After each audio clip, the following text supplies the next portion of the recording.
Good morning. I'm Charles Wellford, and I'm very pleased to be here, especially joining two of our former students, Chris Coper and Cynthia Lum. The level of organization of this reflects the kind of people they've been ever since I've known them.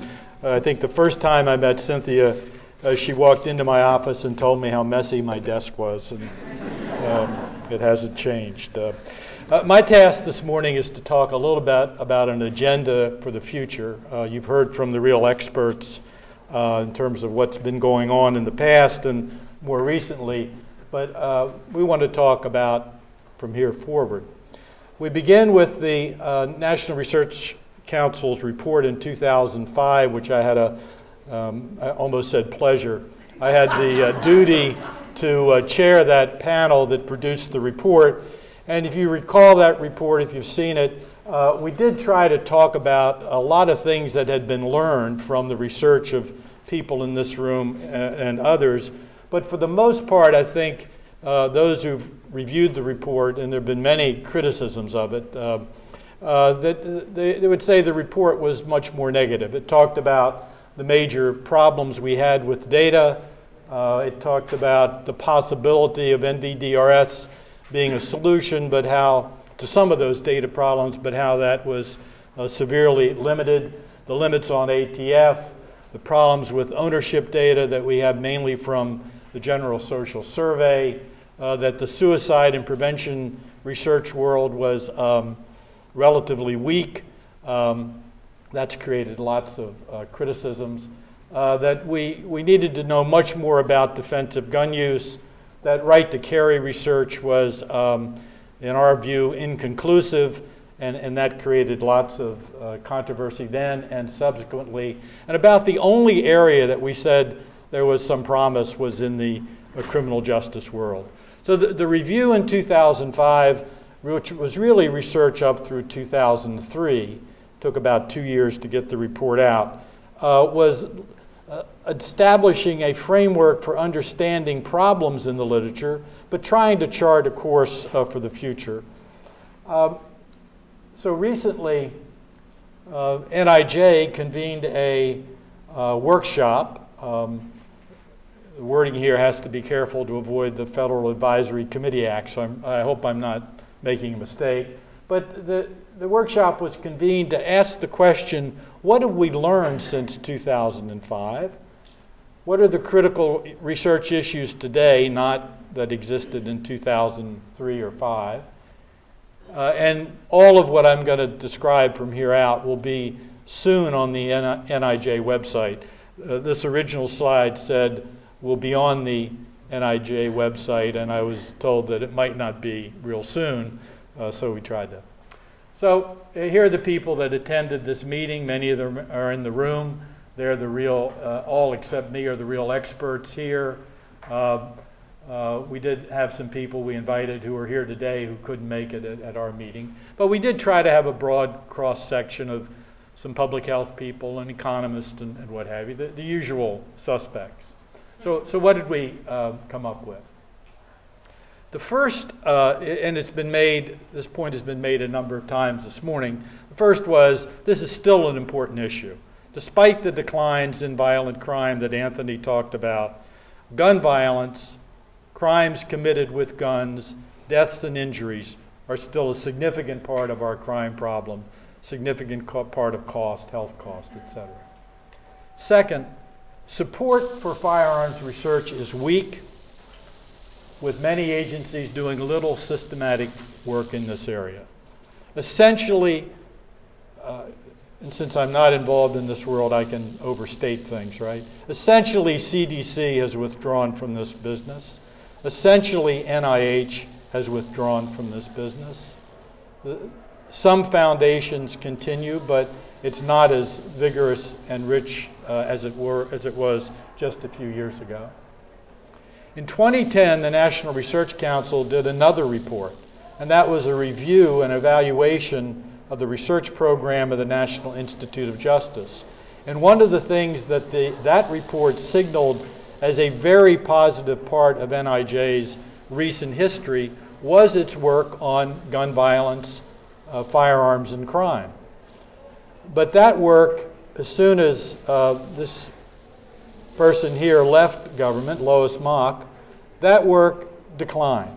And NIJ's portfolio of gun violence, which is very much reflected in the people here today, is less present and less central to the agency.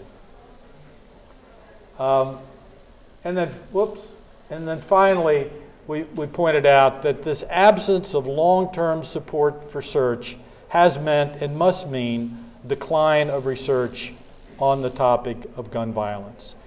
It is both accurate and sad that, as our presenters went through today, most of the work that was cited was from 2005, 2006. Daniel's was the exception. He keeps plugging away in the face of problems that many others can't overcome. It is not only that the research is not as contemporary, but the growth in this part of the research world in terms of people and ideas seems, at least to the group that was convened by NIJ. So what do we, of course we argue that NIJ has to be the standard bearer for this research, that it should have an organized program of research. The TWG is the shorthand for a technical working group, whether it would be called that or not, but a body that would work with NIJ on a long-term basis to make sure that this vital area of research receives support. If that happened, what would they do? So I'm going to talk about a few areas that this group meeting just a few weeks ago identified as important. First, under a rubric of advancing basic knowledge, we said it's very important that we get better information about how criminals acquire guns. Notice the references in the presentations. One was to Wright and Rossi, 1994, surveys of incarcerated offenders. It's still used, it's still there. The 2004 data updates it a bit, but it is tragic that such an important question rests on data from 25 years ago, and even it then was of limited value. Getting inside, we said, the black box of defensive gun use, castle law, right to carry, etc. The research that was reviewed and somewhat criticized in the 2005 report was of the form, let's look at state-level information on, for example, right to carry. And let's have a bunch of covariates, and let's have some analyses that half the people in this room, including me, probably wouldn't understand, and then reach some conclusions. And the problem with that is it tells us so little and it's so limited as to understanding the real process of how people get guns, how they use them defensively, why they use them, under what circumstances, the very details that we need perhaps to develop better ways to limit the negative consequences that come with gun possession. And then C, Anthony touched on this in his presentation, understanding the community's role. It's not only the community's role in helping us with implementation of things like the Boston Project, it's also why communities resist efforts to reduce gun violence, why gun violence programs don't persist over time. Example after example of effective programs, gun violence reduces, and then it comes up. These are certainly, in our mind, basic research categories. And then a bunch of topics in the criminal justice area. Again, I'm repeating some themes from the discussion. Why don't we look at the effect of full enforcement of the full range of existing laws and what impact they would have? We tend to do this piecemeal, right? We'll look at the effect of regulation, or we'll look at the effect of some new standard for possession or use. And yet, the critics will always come back and say, well, you have 75 gun laws on the books, you don't need any more, you don't do anything else. And we've not looked at the combined effect of all of those. An important, difficult, but important piece of research. An issue around the optimizing the length of deterrence. Is 5 years the right time for mandatory sentences, or is it less or more? These issues have gone unresearched and are ripe for that work. And then, of course, the role of the prosecutor. In every bit of criminal justice research, it's the prosecutor that we don't understand, where there's such limited work on, where they've insulated themselves from our observations, and in this area, vitally important.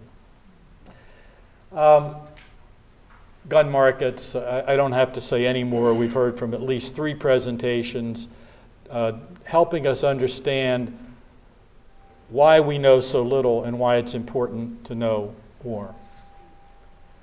Prevention and international, again, as an outsider looking in, I would say we still know nothing about effective prevention programs. We don't even seem to have good models for developing them. When I asked Patrick Clark at NIJ to review these slides, he said, "Aren't you going to say more about prevention or international?" I said, "Well, remember our conversations in the group. No one had anything concrete to offer. These are topics, these are areas. No one wants to ignore everything that's going on in the rest of the world. We need to pay attention to it, but these probably would not be central research topics." Finally, the group emphasized time and again, and this point was made by Hubert in his opening comments, all of this work can be done in a way that is entirely consistent with not if there is a Second Amendment, Anthony, because there is a Second Amendment and it has a specific interpretation. I don't think we want to go down that path again. I think this agenda of research and what we're calling on for NIJ and others to do is within the context of we have a Second Amendment, it has a specific interpretation that we have to live with, and there's still lots that we can do. Thank you very much.